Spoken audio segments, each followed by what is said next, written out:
Well, we out here.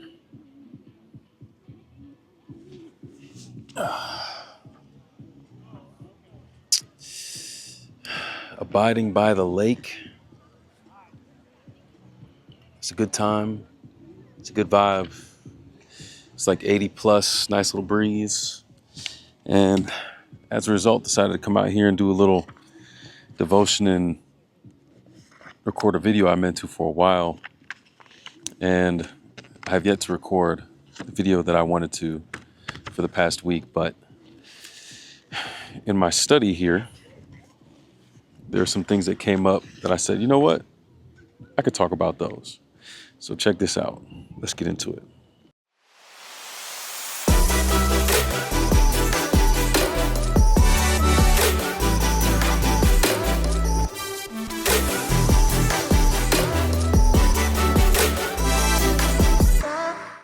I'm looking at here the Sermon by the Sea, and I'm abiding by the lake as I do it. I thought you'd get a little kick out of that, like I did, because you know me. I wish I was by the ocean, but that's all right. So, the Sermon by the Sea is a little bit different than like the Beatitudes. I think maybe similar actually. I think Matthew 5 was the Beatitudes, and this is Matthew 7, so it might be the rest of that too. I need to check my text here because it very well might be the same thing. But I didn't realize this was the chapter I was going to read out here today. Obviously, of course, it's very fitting. But there were a few things that stood out to me, I think, particularly because of things I'm going through in life and dealing with at the moment. So it was a nice reminder and a good encouragement. And I would, outside of these bugs, I would encourage you, like, when you do your devotions, you connect with God, do it in nature. For me, at least, with the breeze, I can see the little rustling in these grasses, whatever. I see the water. See a little bit of these waves, little baby waves. You got the sand, and it's a vibe. But we talk about the Bible is God's book. But if you want to be technical, nature was authored before the Bible was, at least physically, although maybe not in principle. But yeah, enough theology. Let's get into these things that stood out to me. The first one is that Jesus here is laying out like these principles for his kingdom, right? And I think that as a contextual point can't be understated, because it's one thing to look at these statements and they can be very encouraging in a general sense. But when you realize that the reason these things are being said is because of how they connect to the kingdom, I think it gives it a little extra boost to the meaning and the value. Like this first one here, those who are sad are now happy because God will comfort them. This is blessed are those that mourn, right? And what it says here is through suffering, God shows us the weaknesses in our character and offers his power to change. He is with us in these difficult times and promises that something good can come from them. We don't need to lose our hold on Jesus because of anger or worry when troubles come. The way may seem dark and sad, but through it, God is leading us to eternal joy. And I'm not gonna lie, that's something I struggle with, because when I think of how the situation with my mom makes me feel, all the good things in this verse are the complete opposite of what I feel. It's like it's a suffering. It feels like a mourning. It's on my mind often, and I can be having really good moments, and mom will just come to mind, and it'll just be like, oh yeah, this is still happening. This is still something we have to deal with. And it's tough, man. It's tough. But I think the perspective shift I've been looking at more recently is, what is it about the way that I feel and that I react to this situation? What's it telling me about me? What can I learn? And I don't know that I have an answer to that, but I do appreciate the thinking and just like, what is it? There's a lot of good reflection, I think, that's going on there. And I'm constantly getting to see how I relate to this situation, how I relate to suffering and people going through hard times that I'm close to or not close to. So a lot of good reflection going on there, but easily my favorite thing from this particular one, it says, He is with us in these difficult times. And anytime you start talking about He's with us or being with, you're talking about abiding. And since the beginning of the summer, going through that first class, I guess my only class in person this year so far for the doctorate, and being exposed to John 15 in this perspective of abiding, I see it everywhere. And it's a comfort to know that not only is God here with me now through the struggle and where my mind is in this moment, but for as long as this has been happening over the last, 15, 16 years now, like, God's been there too. So it's a testament to His abiding, because for me, it's been like this over that same time span. But for Him, He's always been there as a constant and helped me through the ups to embrace those and to ride those waves, but also in the lows to keep me able to bounce back and to turn around. So that's something I appreciate. It's like, the way may seem dark and sad. When I look at this situation, outside of the craziest miracle I've ever seen, I don't see a good outcome. Like, I hate to say it, but that's just how I feel about it. So it is an assurance to be able to read and see, like, yeah, the way may seem dark and sad, but through it, there's eternal joy, and there's something bigger on the other side. These bugs, man, I swear. Bugs be causing me some pain and suffering. But the next thing was on humility. Those who are humble are happy, because the earth will belong to them. And it says here, if we have humility as Jesus did, we can overlook people's critical remarks or annoying habits. And this one I found interesting because these bugs. This one I found really interesting because it kind of hit me in the moment of reading it.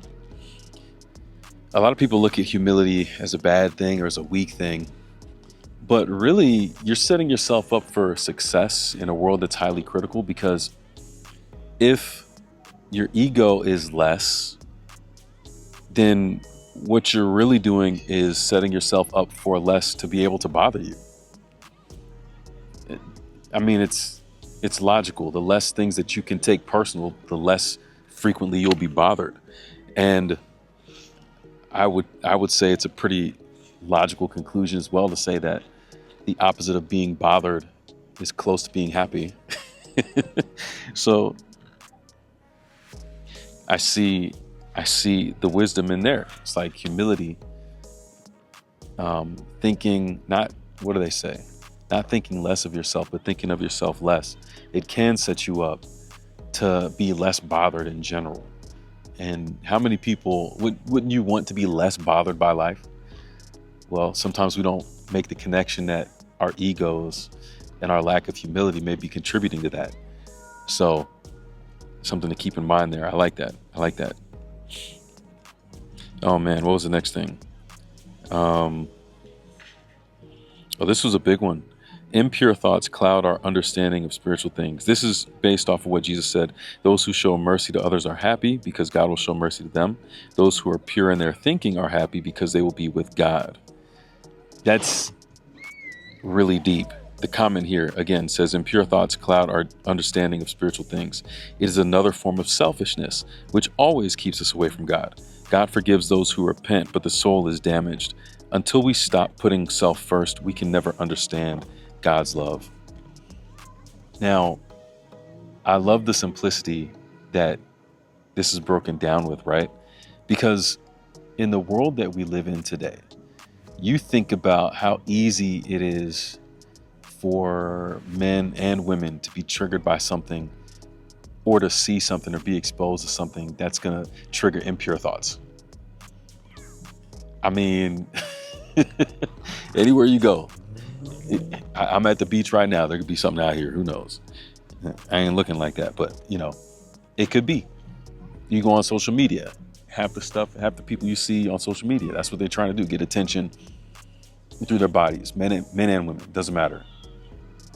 And you think of the ease of access to the darker aspects and of those things, that it's crazy how young people, it's crazy how easy it is for young people and kids even to access this stuff. And what it's doing is it's programming them from a young age to think that this is the norm, but that's not the only thing that's happening, right? That expression and the need to come back to it over and over again because it's something that satisfies, that we think satisfies, that selfishness puts us at odds with God and finding true happiness. And when we continue to put ourselves first, by definition, we're not putting God first. Man, these bugs love my angles. And as a result, there's always going to be this tension, these things we're going back and forth between and trying to figure out if we're on the right track. But we may not make that connection, that these are the things that are blocking us. It isn't just that a habit is good or bad. It's what it's attached to and what it does to us by extension, right? We can't afford to have our souls be damaged continually, as it says here. We need to be close to God. We need to put him first. We need to have that kind of relationship with him that heals our souls and gives us what we need to really thrive in this world. And not only to be less selfish as far as ourselves are concerned, but when we are less selfish, what does that do for how we impact others around us and how we see others around us, and causes us to even see those around us? So there's so much positive there. It was a little bit more breezy before, I guess. Maybe that was keeping the bugs away.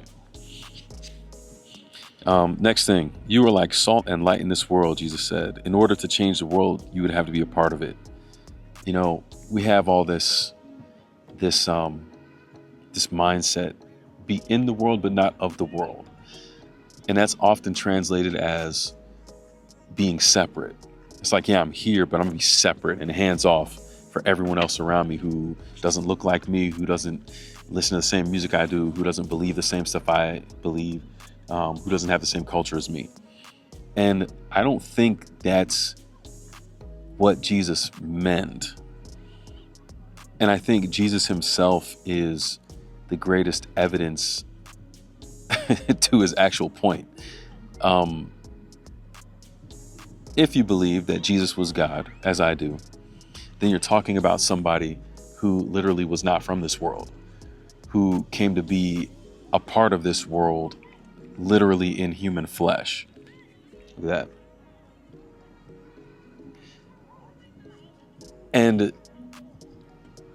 Jesus knew that for himself, if he was going to change the world, he needed to be a part of it. That's why he came down not looking like, the greatest thing humanity may have ever experienced, God in the flesh, God in his divinity, but he came down in the flesh to be a part of us, because that's something that we could relate to.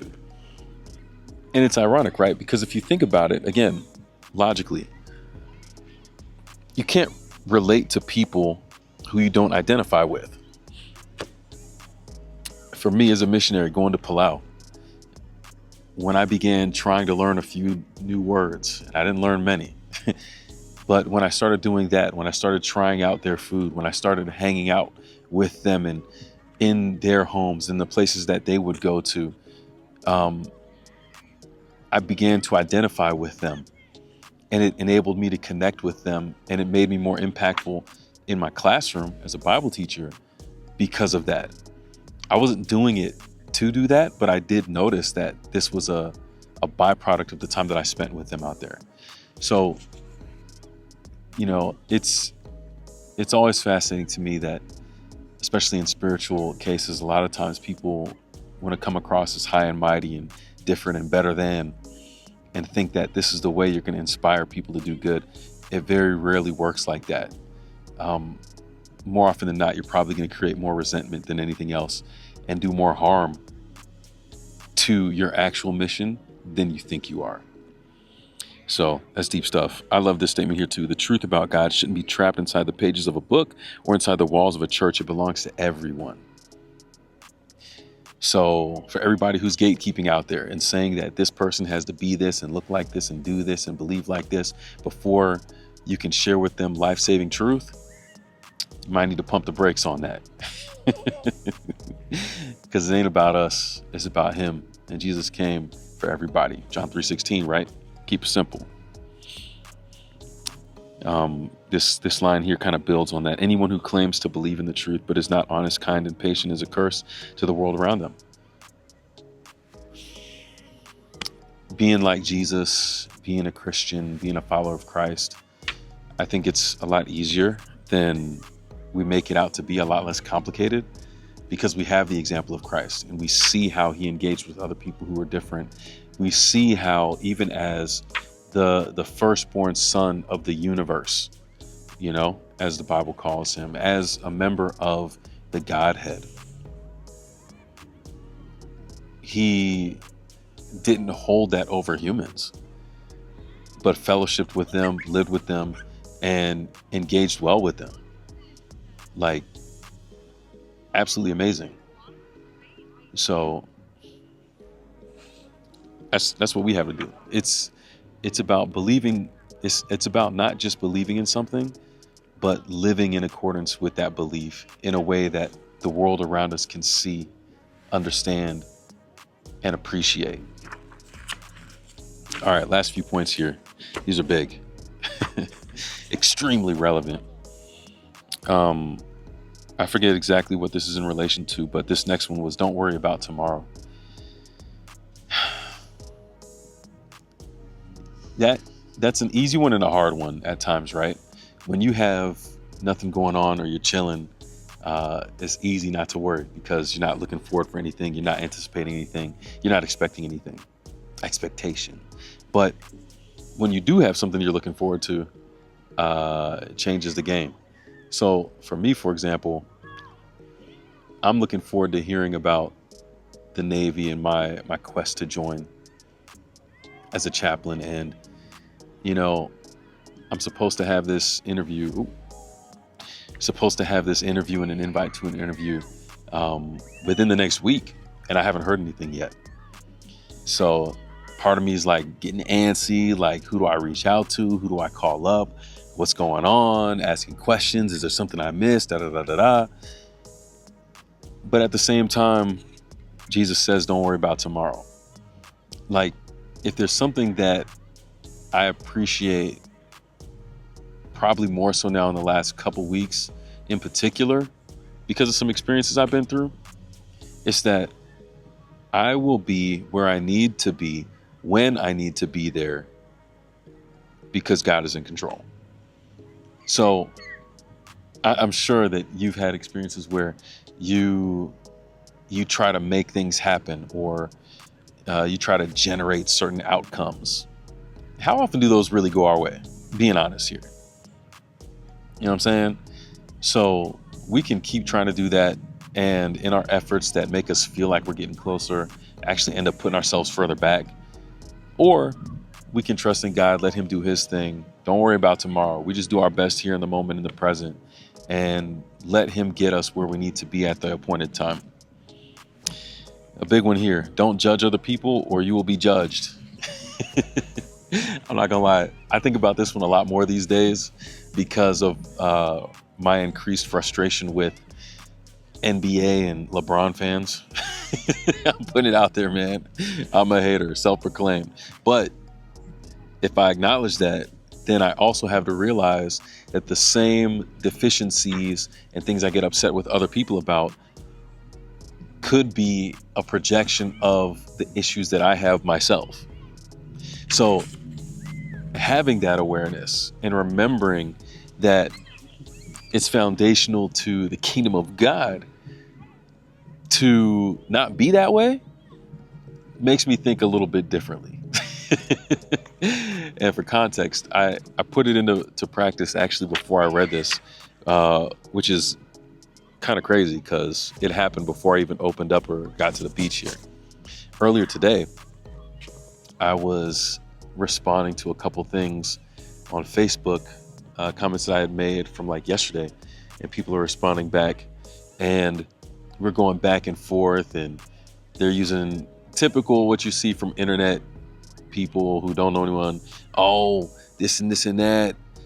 You goofy. Oh, you dummy. Oh, you like all this stuff. And eventually I was just like, you know what? Why am I engaging in this?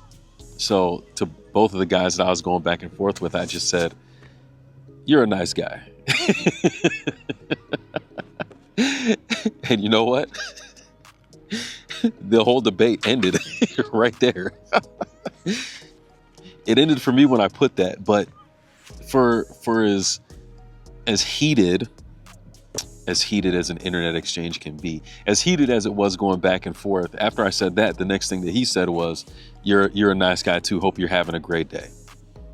So things like that, how many experiences can we go through in life where it might be the better option to nip it in the bud and to be like, hey, it's all good. I'm not going to judge. I'm not going to continue engaging in this judgmental action. You're a nice guy. Keep it simple. Keep it pushing. And I am not bothered anymore.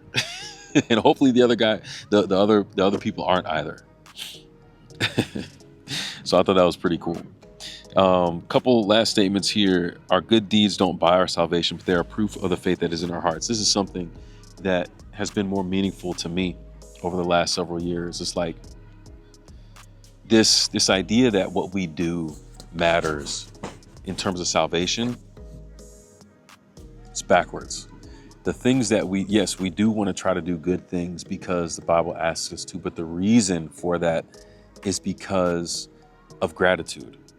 Because I'm grateful for what someone has done for me, I want to respond in kindness and with this attitude for somebody else. I gotta take a picture of this. It's pretty cool.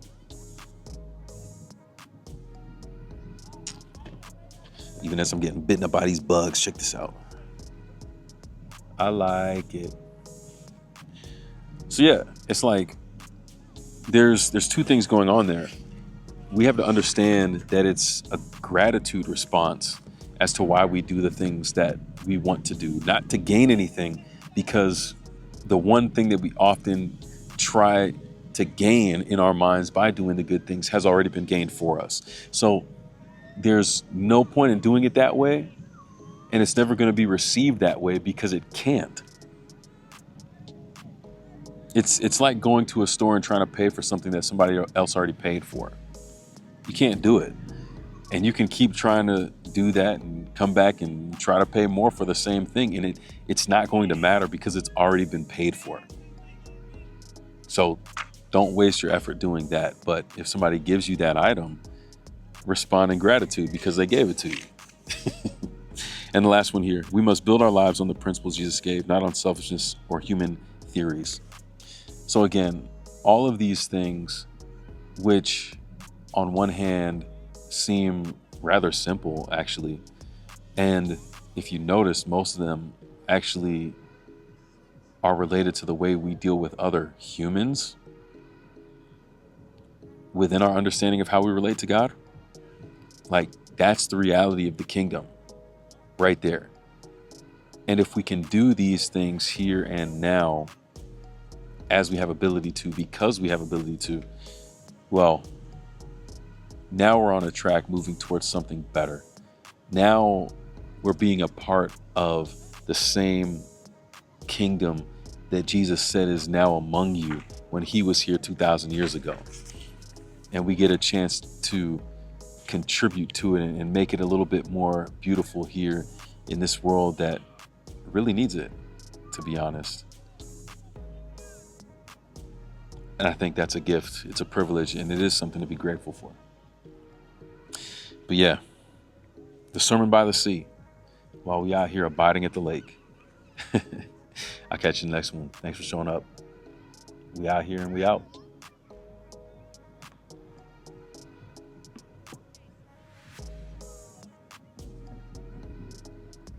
We out here, we out. So, subscribe, like, share.